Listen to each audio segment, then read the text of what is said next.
Hey, how's it going today? So today I'm going to talk about some goal setting.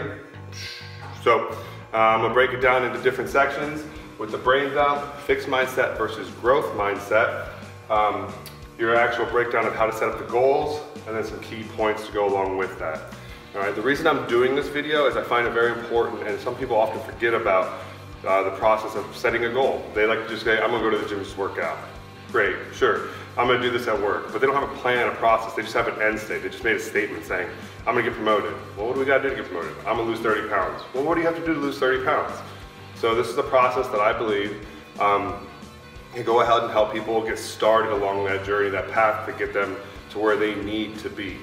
The first thing we have brain dumping.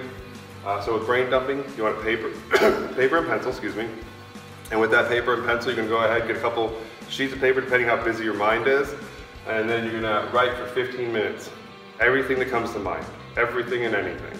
It could be, my dog stinks. It could be, I might get fired. It could be, I'm really overweight, need to lose some weight to be healthy and be around for my kids. It could be, I wanna gain some muscle, whatever comes to mind, all right? So, after those 15 minutes, you're gonna take 15 minutes to break them into sections. So this could be home, could be work, could be personal, could be family.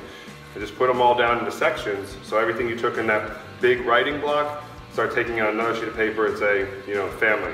All these things that I wrote fall into the family section. And then all these things I wrote over here, they fall into my own personal section. All right? These things over here, they're my worries, concerns, goals for work. All right, and then once you take those, you're going to prioritize them. Spend about 10 minutes prioritizing them, writing them down in those sections. So you might see something in there, my dog stinks. Does that help anything? Maybe he needs a bath. Well, is that a high priority? Maybe, maybe not, depends. You went to the hospital because you have a condition and you need to lose some weight. Well, that might be a priority.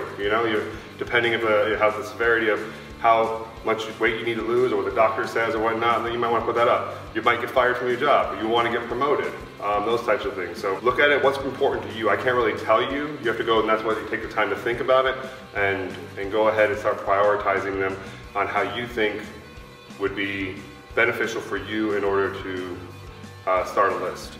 And then take 20 minutes to plan it out. So this could be going ahead and saying, hey, so I want to get promoted.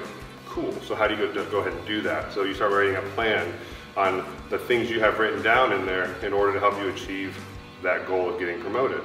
I want to gain a certain amount of muscle. I want to bench this much, or whatever your goals are. Well, what are we going to go ahead and do? So I want to bench. I don't have a gym membership. Well, maybe the first thing you do is get a gym membership. Look at reviews, get on the internet, check out reviews, see who's good in the area, see what people recommend, and find those things out. Then go interview the coaches, because it is about you. So you should be doing an interview, finding out if you like them.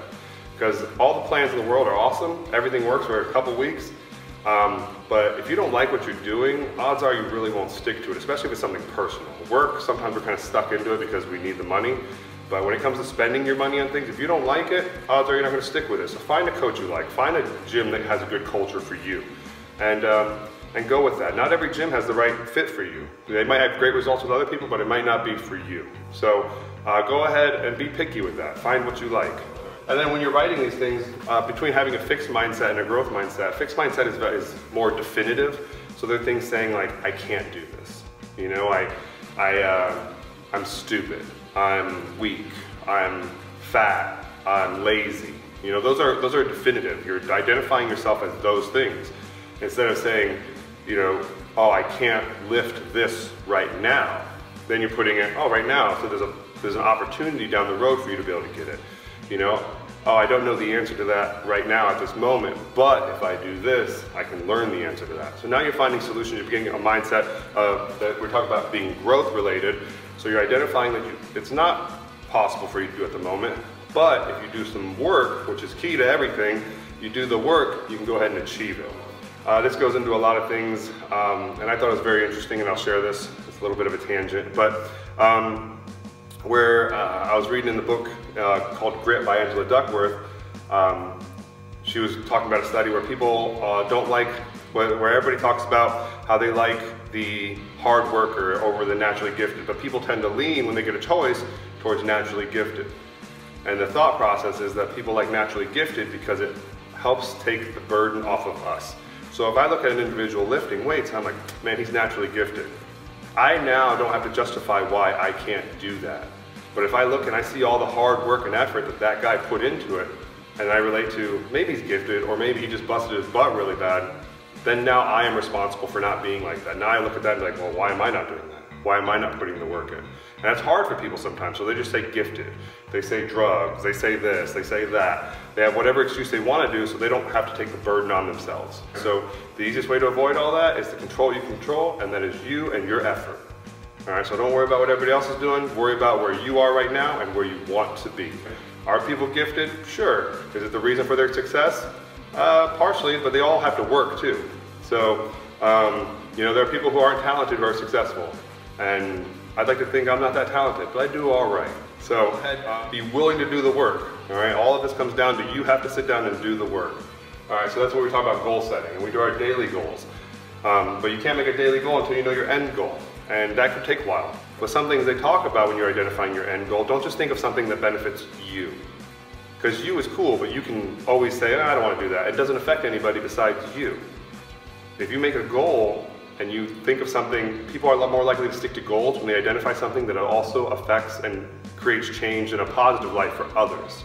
It doesn't always have to be like that deep, but it could be something that you want to do, get into better shape so you can spend more time with your kids, be around longer, you know, increase the opportunity to do those things, be more active with them. This could take time to find out, but when we've identified things we want to do, we kind of want to stick to this. This is kind of like the hard sell, that's where we want to be at. So we create our daily goals, and these can be so simple. Like I'll use me for example. I'm trying to get a degree right now, so what do I do? Well, the degree is my end goal, and I want to get good grades. The daily things, waking up every day by 4 o'clock. You know, part of that process, having my computer already set up, so I don't have to do anything. I just walk over, get to my computer, and start typing. Have my book already, the chapter already highlighted out, so I know I just open it up. Those are daily, they're super simple, you know, but I know every night before I set it all up, so the next day I'm ready to go. Getting my workout in, getting this, everything broken down for the day. It doesn't have to be I have to create some or finish some huge thing in the process. Just little steps you take every day, so that for me, I go quarterly or semester. So I look at the semester, how did I do? Did I get an A? How are my grades? So if I have an A, then I'm gonna go ahead and look, well, my daily process is working. Now, if I look at it and I say, oh man, I got a B or a C, then what did I do differently in this daily that I might need to fix to give myself more time to be successful in my goal? So this doesn't happen without this becoming a habit. So break it down on what you can do every day, all right? And that's why I'm gonna end with these key points. Goals should be realistic and attainable. So you wanna go ahead and say, oh, I wanna lose 40 pounds. Well, that is realistic and attainable. I wanna lose 40 pounds this week. Not really. Okay, so when we put a realistic end date on it, and I can't honestly tell you how long that is, it depends on the person, but if that was your goal, make it realistic and attainable. How long do you think? Maybe this is the point where you talk to a coach and how long they think they could talk with you, or a doctor, to lose the weight healthy, in a good way. Start simple and build confidence. So a lot of people, they like to start huge. They say, oh, I'm gonna start a nutrition plan. I'm gonna start going to the gym 6 days a week. I'm gonna throw all the food out in my fridge, in my pantry. I'm gonna get broccoli, greens, all this, and some chicken breasts, and I'm just gonna go. And they're super pumped for like a week or two. And then all of a sudden they're like, man, I kinda enjoy that cake, I miss it. And then they go ahead and they have a little piece of cake, and then they feel like they failed. And now their mindset starts to drop, and then they binge eat. And then they're like, oh, now I feel bad, I don't want to go to the gym because I feel bad.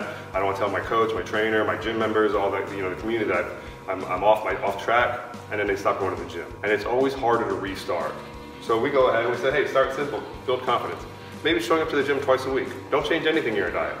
Just get yourself involved in a gym. And then recognize the small victories. So this is when we go to assess it. Like, oh, hey, my goal is to go to the gym twice a week for this month. I actually made it 3 times a week for the whole month. That's a small victory, that's awesome. You know, celebrate. Don't say, oh, well, it's not that big. No, celebrate. Be proud of yourself. You made a goal and you accomplished it. So the goals don't have to be these huge mountains to climb. The mountain, you know, it all starts with one step. So start with that one step, get it going. And then the biggest thing I could say is to take action. All this is useless unless you actually do something about it. Okay, so take the time, do it all, but then follow through. Be accountable. if you're like, hey, I'm gonna go to the gym, I'm gonna start working out, and you tell your best friend, hey, I'm gonna start doing this. And then they see you in your week, they're like, hey, how's that workout going? You're like, I haven't gone yet. Then they're gonna be like, well, why not? They can help hold you accountable. You have to take action. That is on you. All right, motivation, dedication, all that. A gym, a coach, all that stuff, they can give you a little bit of motivation in the moment. But eventually that all dwindles out and it becomes dedication. And that is on you to become dedicated, to take action and to follow through with your plans to reach your goals. The coaches, the community, and we're all there to help and support you along the way, but it takes your work and effort to get there.